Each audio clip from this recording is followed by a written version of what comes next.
Hello, everyone, and welcome back to the Itsy Bitsy Zoomcast. This is season 6, and we are talking about decision making this season, from the day today to the courageous and bold.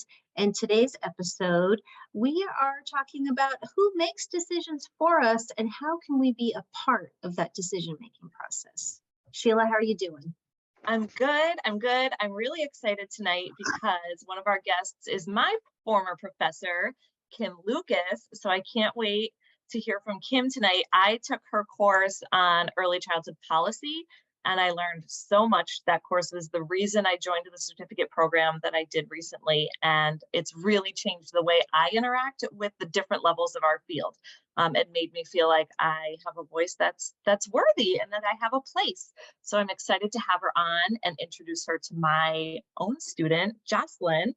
So, Jocelyn, do you want to introduce yourself? Yeah.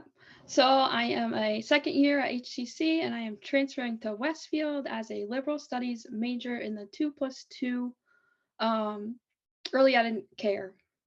Yes, you're going to be in our first group of students heading over to Westfield State to get your bachelor's degree in liberal studies, but concentrating in early ed and care, which is so, so exciting. And I can't believe you're graduating. I'm going to miss you so much. I'm so sad. I'm still gonna be there for you. You never know when, your faculty and you are going to connect. And I've got one here today. Kim, do you want to introduce yourself?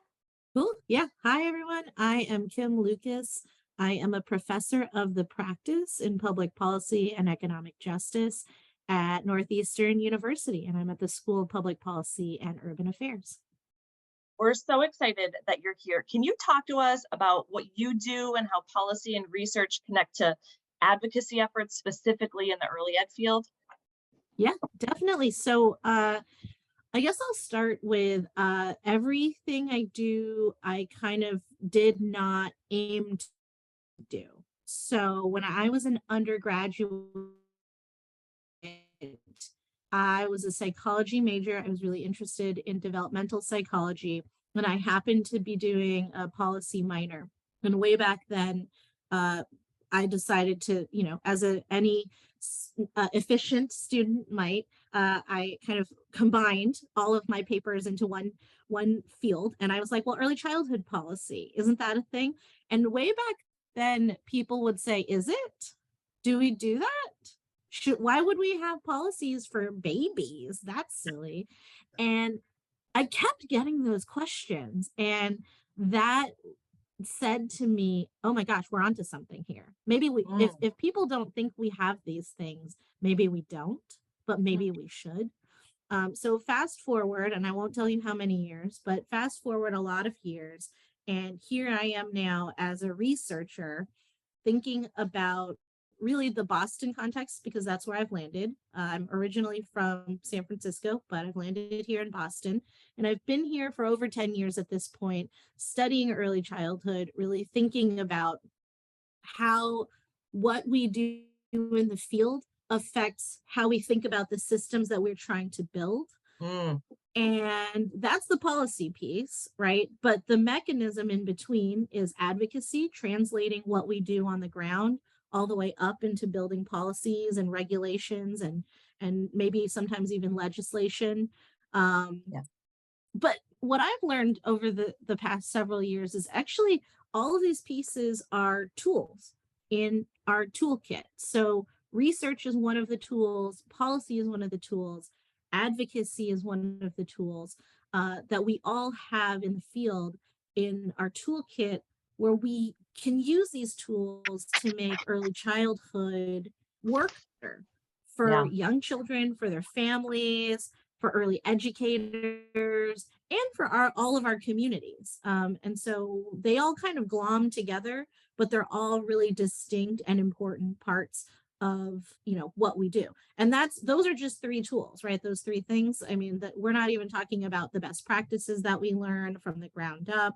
We're not even talking about the funding world who helps kind of support all of this stuff, and all of the other folks who work in our spheres to help kind of guide and support each of the important pieces that it takes to do early childhood well. So that's my hot take. I don't know if I answered your question, but that's You kind did. of where my brain. You did, and I know Liz loved it because I saw her scribbling fiercely on her paper. Me. She was loving everything that came out of your mouth. Don't worry, Liz. Jocelyn, do you want to ask your question? Yes. As a newer early childhood professional, I'm about to complete my associate's degree. I'm hoping you could describe how policy drives and dictates and impacts our field and why it is important that I am aware of and involved in the process. Yes, my practicum students need to know that this is important for them too. So I'm so excited to have you describe that to them.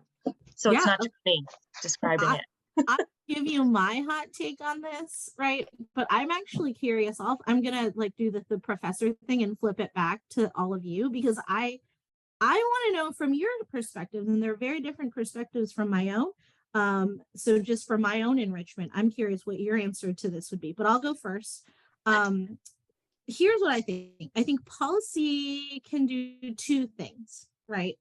In my mind. And one of the big things that it can do is it can help standardize. So in a place like the Commonwealth of Massachusetts, for example, which is incredibly big, it's not that big. I come from California, but it's pretty big. The two big things that I think policy does, right? The first is it standardizes. So right, in a place like Massachusetts, where you've got, everyone from folks out in Western Mass where you all are, all the way out to Boston where I am, and quite literally everyone in between, we're all different flavors of Massachusetts. And one of the good things about policy is that it can place standards and boundaries on certain things that we all actually want. So if we think about it, right?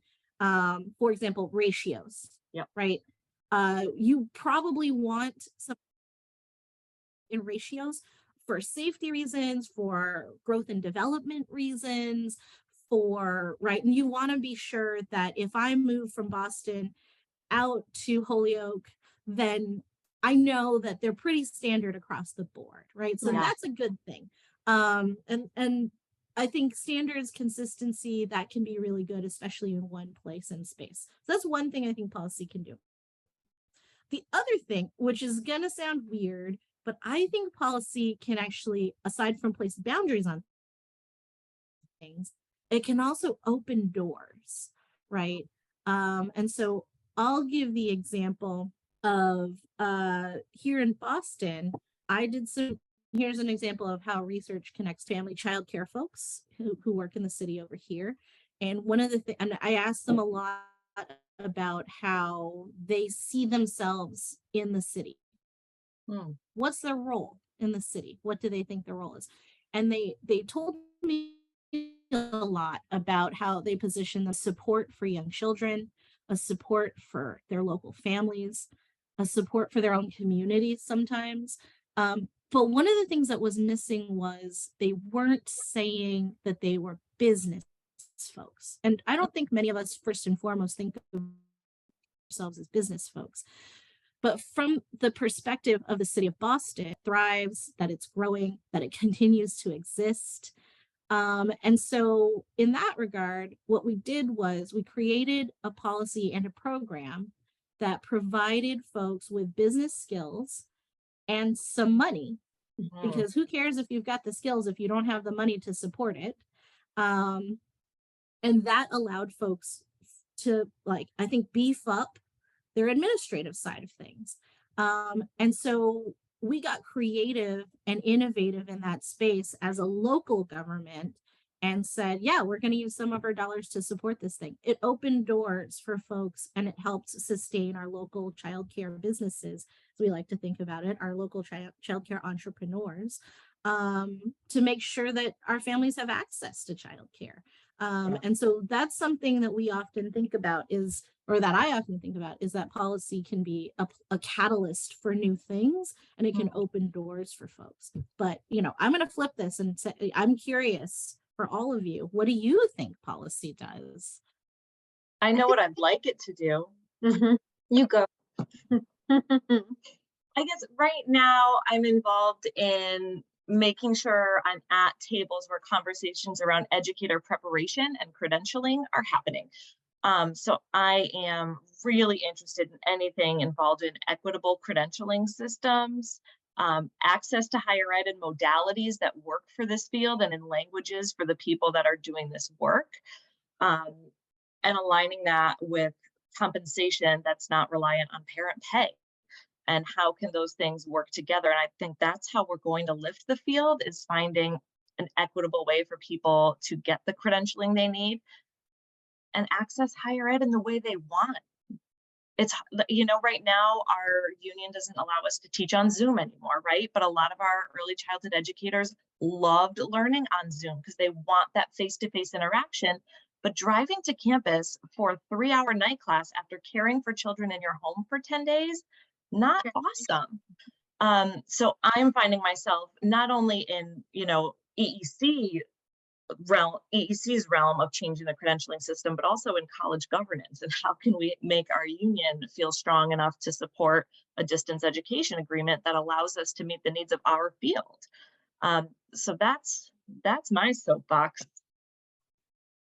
Well, I would say that the tables that I talk around are about what it's like for early childhood educators and leaders to actually be in program right now, trying to support families that are under a level of pressure and strain that is unlike anything we've ever experienced before.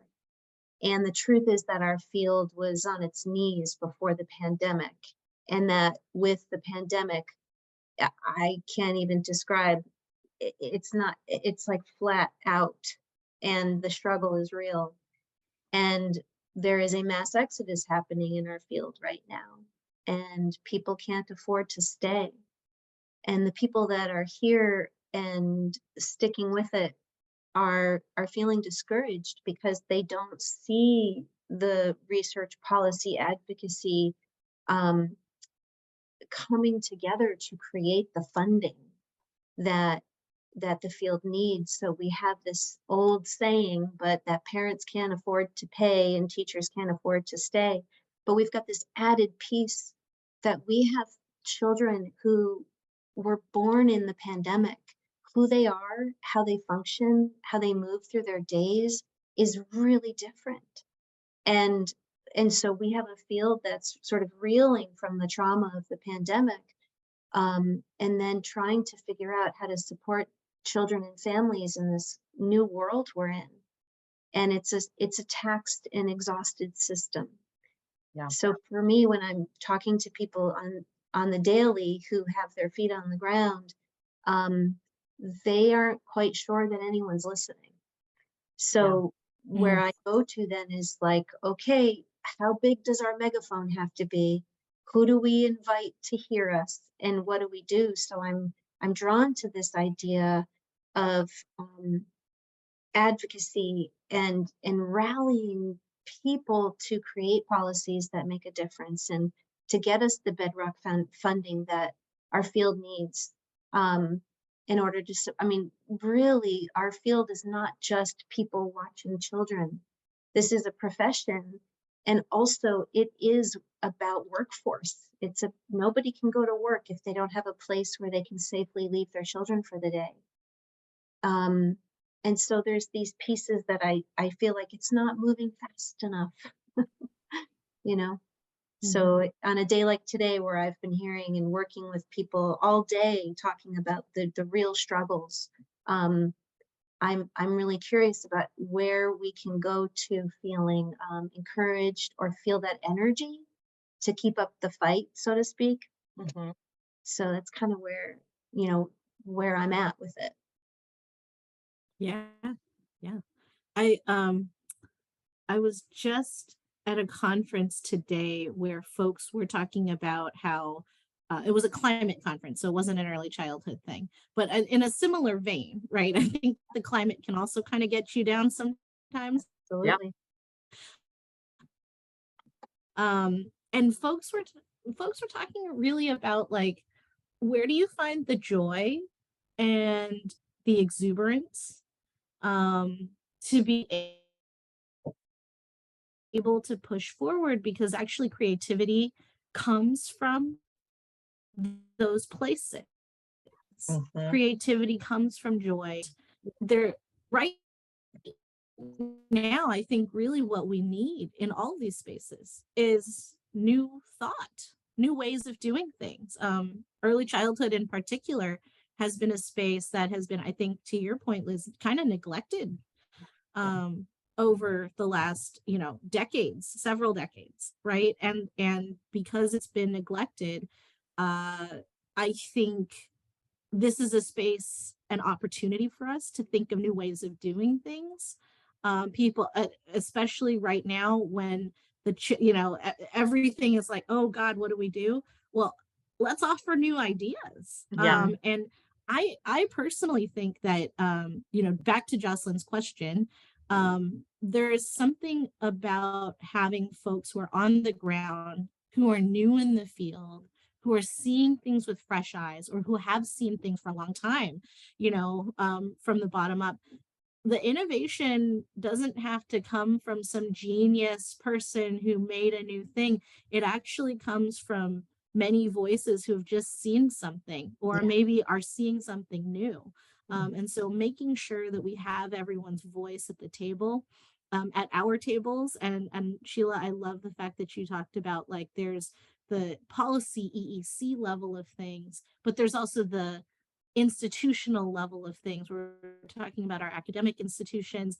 I often talk about local government, right? Yeah. And we can even talk about our own organizations, right? From small, teeny tiny family childcares to larger centers. And everyone who does supportive services, right? Like, there's lots of policy to be made and lots of innovation coming out of those spaces. Jocelyn, I think I'm curious because you have the privilege of being someone who is kind of new and fresh, walking into this field. You've got a couple of years under your belt, so I think you know a little bit of what you're talking about. I'm curious what you're seeing as important things that we should tackle. I mean, I feel like ratio, what you mentioned earlier, was really important because at the center I'm doing my practicum and I also work at, we have a 1 to 10 ratio, which is not that many, but it is hard when they're all at learning different development. So when we have certain kids that aren't so high up in their development as others, having that 1 to 10, you can't really help that one student. Like you have all those other 10 students. Most of the time we are with 2 teachers, which is really lucky, and we only normally have up to 16 kids in our class. But I feel like ratio is something that really needs to be touched on. I agree with you, Jocelyn. I always feel like children don't need Manhattan space, they need Montana space. And especially if you have children who are neurodivergent, children who are dealing with struggles of their own, need more space. So to think that 18 kids can fit in a classroom with 2 teachers, it's an outdated model, but people do it because that's how they can afford to keep the lights on. But Yeah. so that's one of those places where I think we all know the magic number of how many kids to teachers, that ratio, what that sweet spot would be. So yeah, so then the question is, how do we get there? How do we get there? Hmm.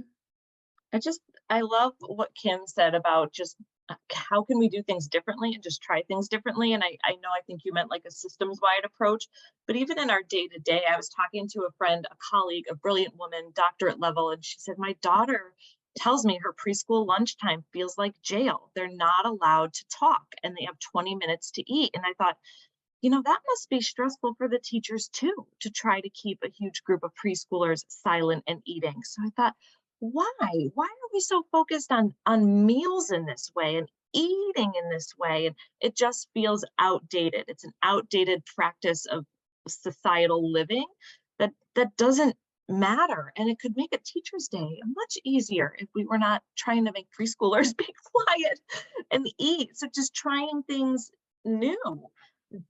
I love that. And Kim, you mentioned Eastern Mass and Western Mass, and sometimes we definitely are feeling like the forgotten friends out here sitting on the buddy bench waiting for someone to notice us and ask us to play. But there's a lot of great energy in Western Mass. And I've been really lucky. You know, you mentioned creativity and joy, and those are Liz and I, some of our favorite words. Mhm. I have a quote in my office. It says, it's Albert Einstein's quote, creativity is intelligence having fun, right? Mm. That's how I try to live. And when I don't have an opportunity to be creative, you don't see the lipstick and the happiness and the Sheila you're seeing right now. You see the one that Liz gets on my hard days. Um, But one of the things we're trying to do out here in Western Mass is breathe life into the folks that are feeling siloed and breathe life into their voices and their stories. So Liz and I are just kicking around this idea of how much of a hub early childhood has become at HCC. We house the Strong Start Western Mass Professional Development Center. We have a full certificate in child development in Spanish. We offer free on-site child watch for all students, all student parents. It's such a hub. How can we bring family child care providers, English and Spanish speaking and more, all together, center-based, private schools, all of it, and bring in their legislatures and the powers that be and host some sort of a, I don't want to say town hall. I don't like that. Think tank A almost. think tank almost, not like a we're peppering you with questions, but like how can we be together and talk about these things? So I see that my legislators are people. Mhm. They're people, and they're people that do represent me, and they'll come to see us. Like, where do we start with something like that? Like, I mean, I'm crazy. I went in and invited Jill Biden to be on the Zoomcast, right? And you know, she didn't write back yet, but we have, Manifesting that, we're you know, manifesting. we Oh, really yeah. to invite Elizabeth Warren on too. So I love this question, Sheila, because that is where we're at is, you had said something about this earlier, Kim, but it's important to hear from the people on the ground. And so how do you create forums, events where they can not only share their thoughts, feelings, concerns, innovative ideas, but they can feel heard. You know, that I think that's what we're trying to figure out is can we, two people with this itsy bitsy Zoomcast, what can we do to try to feel like we're helping people make those connections? Well, I think you hit the nail on the head there in terms of connections. And Sheila, forgive me, you've heard me say this a bunch. But That's why I invited you. this is a field, like we have to be assets based, right? Yeah. This is a field where deep and rich connections, we just know how to do that. We swim in relationships. Yeah. Right? All types. And if you can build a solid relationship with a crying 2-year-old who just had a toy taken away, or a 4-year-old who doesn't want to take a nap anymore, if you can build a trusting relationship with a person of that age and stature, it is very easy for us in this field to build relationships with policymakers and funders and, other, institutional actors who we need to get on board for things. In my experience, and I used to work at City Hall here in Boston, working with all of those people is not that different from working with a hungry 3-year-old. And so, right, one of the best things we have in front of all of us is the skill set of relationship building. And, I like to think about recently, my dear friend Amy O'Leary and her crew at Strategies for Children Yep. did something in the span of October to January. Yes. 4 months, right? Yep. And I hope you all were part of this. Yes. And called the Early Childhood Agenda. Yes. And she said to me, so here's how this all went down. I invited her to come to Northeastern and help me prototype and pilot a process that I've been tinkering with. And it's not early childhood specific, but the idea is how do we bring, it's exactly kind of what you said. How do we bring a bunch of different folks who have the same goal into a room and they come to consensus on what's important? That's it. But that's really hard, And so I was tinkering with this process, and she was helping me figure this out. How might we do this with the early childhood field? Is it possible? That was the question. And she said to me after that, that was a year ago now. Okay. And she said to me, there's something in this. I think we've got something. Come July, she comes to me and said, we're doing it. And I was like, we're doing what? And she was like, statewide. We're doing this process, but we're going to blow it out. And I was like, wow, you only have, like, at the time, 4 people on your staff. It's wild. And she was like, we're doing it. And so, you know, I ended up being a teeny bit of technical assistance. They took the process that we had started and piloted, right, small scale. It was with 15 people when I did it. And they did it statewide with over 1,000 people and more, because more people are coming in every day. And what this said, and so I'll just take you to the outcome. They now have 10 points that I think almost everyone in this field can read and look at and say, yeah, these are priorities. That's right. And you said all of the nuanced little tidbits that matter. Clearly you've listened to people in the field. And I look at that as an example of, wow, it's possible. The 2 of you, right? And maybe with Jocelyn, if Jocelyn's got some time, right? Like the 2 of you, the 3 of you, really all you have to do is figure out a way to get everyone together. And I have always said in the policy world, like a lot of folks will say, oh God, we don't have time. Oh gosh, I don't want to impose on people's time. And like, it's not, what we've learned is we're not imposing on someone's time if it's valuable. Okay. So with thought and intention, when it's meaningful, people will show up. They'll find a way, right? Like, and I'm sure like each of you and anybody who's out there, right, can think of times when, should I go? Okay, I'm gonna go. Okay, I'm gonna do it, right? Whatever it looks like. Yep. Like, right, something in the early childhood field, your friend's birthday party, like it's something, right? But if it's a birthday, you're like, I'm gonna do it. Okay, I'll do it. And that's not to say we should be doing things all the time like that, but I think that when things are valuable, people will figure out, and this is all people at all levels, right? Policymakers, all the way down to families who are bringing their young kids with them, or finding a sitter, finding a way, right? Like, people will figure that out. And part of the making it valuable comes from something that I hear, which is like, it has to come from the people. Like, I think Ayanna Pressley says this, she's my senator, or not my senator, she's my rep, right? And she says the people who are closest to the pain should be closest to the power, right? Wow. And that is one thing, and I'm sure that she didn't coin the term, but she says it often. And I fully agree. When you are that, and you are the person doing the work, you are the family needing childcare and can't, not finding it.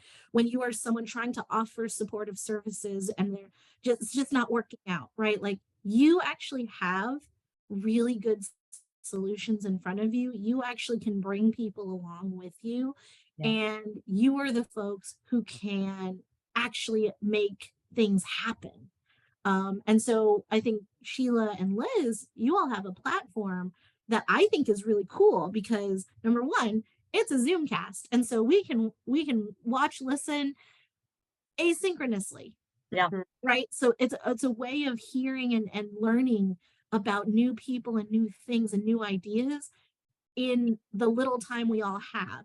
But 2, like, you bring on cool folks. Like, I'm not talking about myself, I'm talking about everyone else. I'm talking about Jocelyn here, right? Who is like an up and coming person in this field. Like, I want to know you, and I want to be able to reach out to you. And I'm sure other people who are coming into this Zoomcast are saying similar things. And so I'm like, oh wow, like, inspire and connect in those ways. And then I wonder what the in-person version of that is. And you've already said HCC has become that hub. So maybe there's an in-person version of this already happening. So you just inadvertently totally plugged HCC, because our mission statement at HCC, which Liz and I are using in a presentation tomorrow, is 3 words. But this is the literal college mission statement: educate, inspire, connect.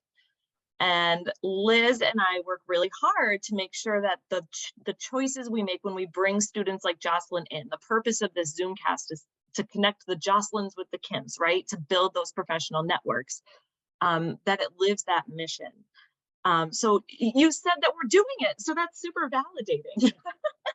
I have to say, it's been a rough day, trying to just stay open to hearing people's struggles. I've had a lot of meetings today, and one of the things that I talked about with everyone is how do we stay open and continue to do this work with compassion? So how do we coach compassionately? How do we mentor and support compassionately? What does that look like?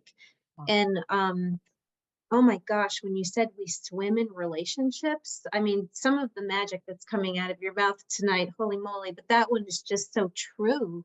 And I feel better having met with you and to have this conversation with the 3 of you, because I think that it can feel discouraging when you feel like one lone fish swimming in the pond. But so it's that idea of how to stay, how to get rejuvenated or revitalized and to keep going. And just listening to you talk has reminded me of how many people Sheila and I already know who care as much as we do and care as much as Jocelyn does. And that it is possible that we could actually get something together. Because that thing you said about people who are closest to the pain should be closest to the power, that's what's been driving us for a long time, but really since March 13th of 2020. And it's at times to be here at, April 27th of 2023, it can feel like, oh my gosh, we're still doing this, but you've made me feel hopeful. And I'm so grateful to being able to have you on. Well, I love that you just said that, Liz, because I'm realizing now as I'm doing this, 3 years out, more than 3 years out calculation. Jocelyn, you decided to come into this field in that span of time. I did. Like, where does that drive and where does that interest and that passion come from? So before the pandemic, I was actually working in an after-school program at a public school the public school I went to the elementary school, and I would do the after-school program. And I didn't really like that age group too much, but I did get to work with preschool for a little bit there. And now, during the pandemic, I actually found Children First in Granby, which is where I work currently, and I absolutely love it there. Where I work with preschool, and that was my senior year. I found that place, so I was like, this is what I want to do, and here I am, graduating with associate's degree. So And killing it in practicum. Jocelyn is the queen of sensory bins, I think is how I would describe her. thank The you. classroom, the school she works in has a lot of outdoor time and outdoor space, but inside they are very yes to a mess. Like I've learned I have to have like rubber boots in my car when I go there, just in case they truck me out through the mud. Because I made a mistake of wearing some cute like professor flats one day out there, and it was a mistake. But Jocelyn is always, every time I go in, she's made some sort of really cool sensory bin. I forget what I was touching the other day, but I couldn't leave. Like I couldn't stop touching it. What was in there? It was the cornstarch Oh, and water. It made like a mud consistency without using mud, so I could have it in the classroom. But it stayed cold all the time. And Mhm. like the color she made it was, anyway, it was awesome. It was like this iridescent, like 90s nail polish that changes colors. Like that's how it looked. Anyway, Jocelyn is doing amazing. And, started at HCC during the pandemic when we were teaching in all kinds of weird ways, which is bizarre on its own. You had curriculum in person though, right? Yeah. Yeah. But my first year, I was pretty much all on Zoom. I only went on campus for like one class, so that was a little bit harder. Yeah. But you stayed. Mm-hmm. And you're going on. Yes. And you get to go to a public university to focus on early education and care, which is so exciting. Yes, it is. So Jocelyn, we have a Facebook group for HCC Early Childhood alum. So make sure you and everyone graduating joins it. Because when Liz and I host this big event, we're going to be really wanting a big alumni contingency. So I'm going to be relying on folks like you to network and to bring your peers along. Yes.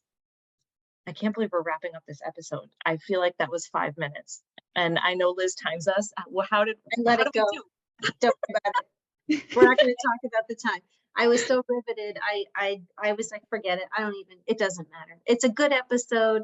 I'm thrilled that we were able to have both of you on. Yeah, there's these moments where I call it brain on fire. And it feels so good when the synapses are firing. So it was worth every minute. Yeah. Excellent. That's great. I'm happy to be on. Thank you for the opportunity. This is lovely to see you and meet you and talk with you. And Jocelyn, I hope to work for you someday. That's so awesome. Right. I know Kim mentioned the great work Amy O'Leary's team did for the agenda, so we'll be sure to put links to all of that great work in the show notes of this episode. So if anyone is curious and looking to get involved or just wants to stay up to date, we'll put that there. And as always, we'll put the information about the 9:30 call for folks that are able to join that as well. Jocelyn's director is a 9:30 call loyalist. She's there almost every morning. She is has grown into such a ferocious and passionate, and I mean ferocious in a good way, passionate and inspired advocate for the field, and is quite a voice for Western Mass. So Amy and Donna have both been on the Zoomcast before too, so it'll be kind of a nice full circle. And I love having Jocelyn here, one of Donna's amazing teachers. So thank you everyone for being on this awesome episode. We're wrapping up. Our next episode is our finale, and we'll have Janice Santos on. She's an HCC alumni who was the founder of HCS Head Start out here. And she is retired now and eager to share her stories with current HCC students. So that'll be our finale. But thank you all for following along, and we'll see you at the next episode.